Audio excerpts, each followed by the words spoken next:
News 24 আমি অনস্বর রয়েছে আপনার সঙ্গে। শুরুতে যে খবর আপনাদের জানাবো, নৌবাহিনী স্পিড বোটে আগুন, বাবুঘাটের কাছে ঘটনাটি ঘটেছে।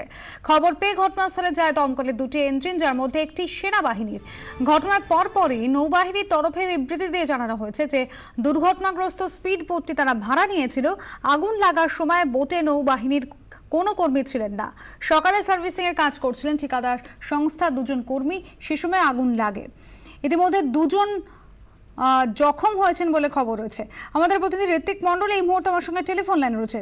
ঋত্বিক, এখনো পর্যন্ত নৌবাহিনী সূত্রে কি জানানো হচ্ছে, কিভাবে আগুনটা লাগলো?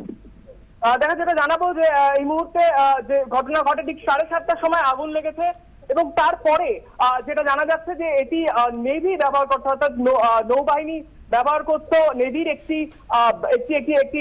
স্পিড বোট, এবং স্পিড বোটটি সাধারণত ইউজ হতো গঙ্গাবক্ষে যখন পাহারা চলতো, যখন টহল চলতো, সেই কাজে ব্যবহার করতো। যদি এটা নেভির নিজস্ব স্পিড বোট নয় সেটা আমরা জানতে পারছি। যেটা নেভি অফিসাররা আমাদেরকে এখনো পর্যন্ত নেভি সূত্রে সেটা সত্যতা স্বীকার জানানো হয়েছে যে সেই সময় এই স্পিড বোটটি রক্ষণাবেক্ষণের কাজ চলছিল এবং এই রক্ষণাবেক্ষণের কাজ কিন্তু করতেছি ঠিকাদার সংস্থা। এই ঠিকাদার সংস্থা থেকে কিন্তু স্পিড বোটটি ভাড়া নেওয়া হয়েছিল।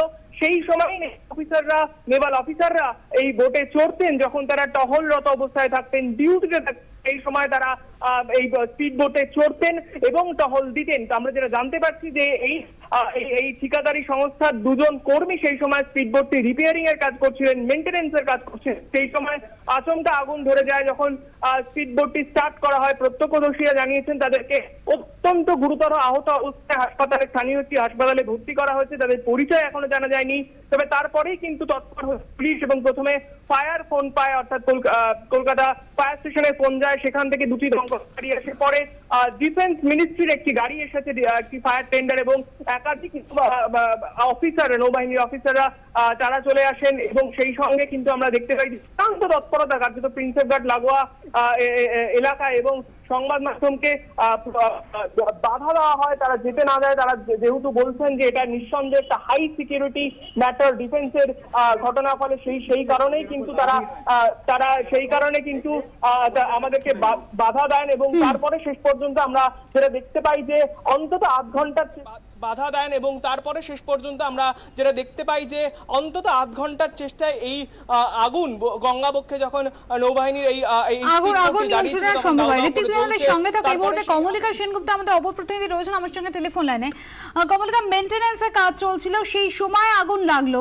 ইতিমধ্যে নৌবাহিনী সূত্রে বলা হয়েছে যে এটা নৌবাহিনীর নিজস্ব বোট ছিল না, ঠিকাদার সংস্থার। কতটা অ্যালার্মিং এই সিচুয়েশন?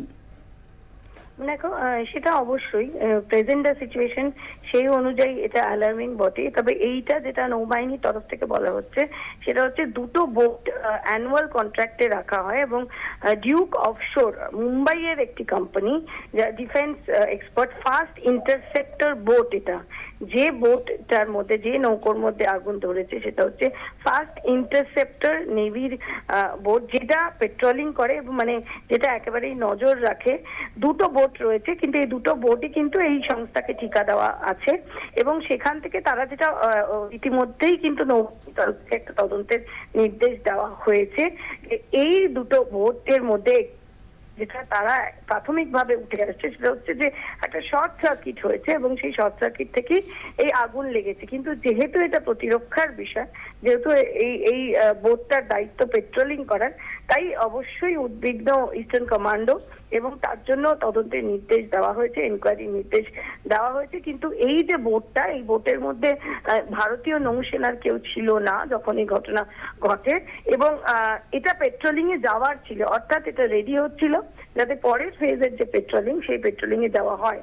এই যে কোম্পানিটা, যে কোম্পানিকে এই ঠিকাটা দেওয়া হয়েছে, সেই কোম্পানির দায়িত্ব হচ্ছে যে তারা এই দুটি বোট নিয়ে এই কোস্টাল এরিয়ায় পেট্রোলিং করবে। সুতরাং পুরো বিষয়টাই আউটসোর্স। তাই নৌবাহিনীর বক্তব্য হচ্ছে যে তাদের নৌসেনার এর মধ্যে কেউ ছিল না, কিন্তু হঠাৎ করে এই ঘটনা কিভাবে ঘটলো সেটা তারা খতিয়ে দেখছে, তারা তদন্ত করছে, এবং অবশ্যই তারা উদ্বিগ্ন, কারণ যা প্রেজেন্ট সিচুয়েশন তার মধ্যে এরকম একটা। কমলিকার সঙ্গে থাকা উইং কমান্ডার এসএস বেডি রয়েছেন তো আমার সঙ্গে টেলিফোন लाइने। मिस्टर बेडी, स्पीड बोट के मेंटेनेंस का समय ये आग लगा है, कितना अलार्मिंग है ये सिचुएशन, कैसे एक्सप्लेन करेंगे आप? जो सबसे पहले नेवी का नहीं है, this is a boat which is a contract by the navy. ठीक है, और उसमें जिस समय ये फायर हुआ है से ऑन बोर्ड नहीं था। हेलो हेलो मिस्टर बेदी, आप सुन रहे हैं? सिग्नल का कुछ प्रॉब्लम हो रहा है मिस्टर बेदी, आप मुझे सुन पा रहे हैं? আমাদের সঙ্গে যোগাযোগ বিচ্ছিন্ন হয়ে গেল। কমলিকা রয়েছেন আমার সঙ্গে টেলিফোন লাইনে। কমলিকা, তুমি যেটা জানাচ্ছিলে যে এই দুর্ঘটনাগ্রস্ত স্পিডবোটটা ভাড়া নেওয়া হয়েছিল এবং আমরা দেখলাম একটা চূড়ান্ত তৎপরতা, যখন আগুন লাগার খবর ছড়িয়ে পড়লো সেই সময় নৌবাহিনীর তরফ থেকেও বহু অফিসিয়ালরা এলেন ঘটনাস্থলে, অর্থাৎ ঘটনার গুরুত্ব যথেষ্ট ছিল। একেবারে এটা যদিও এটা অ্যানুয়াল থাকে এবং সবসময় অ্যানুয়াল কন্ট্রাক্টটা রিনিউ হয়, এই দুটো বোটই পেট্রোলিং করে এই জায়গাটায়, সুতরাং অবশ্যই তারা উদ্বিগ্ন হয়ে উঠেছে এমন দেখতে পাচ্ছি। এবং এই দুটোই হচ্ছে ফার্স্ট ইন্টারসেপ্টর নেভি বোট, যে দুটোই কিন্তু এই অফশোর যে কোম্পানি মুম্বাইয়ের সেখান থেকে ভাড়া নেওয়া হয়েছে এবং চার্জও তাদের উপর পড়ে। কিন্তু গোটা জিনিসটা যেহেতু আউটসোর্সিং এবং সেখান থেকে হঠাৎ করে আগুন ধরে যায়, তাই নেভি নৌবাহিনী কিন্তু অত্যন্ত এবং তাই তারা ইতিমধ্যেই একটা এনকোয়ারি অর্ডার করেছে। আপাতত তোমাকে ধন্যবাদ কমলিকা সেনগুপ্ত ছিলেন টেলিফোন লাইনে। ঋত্বিকের কাছে যাবো একবার। ঋত্বিক, নৌবাহিনী অফিসিয়ালরা এসেছিলেন এবং ইতিমধ্যে সিচুয়েশন আন্ডার কন্ট্রোল, এখন কি চলছে?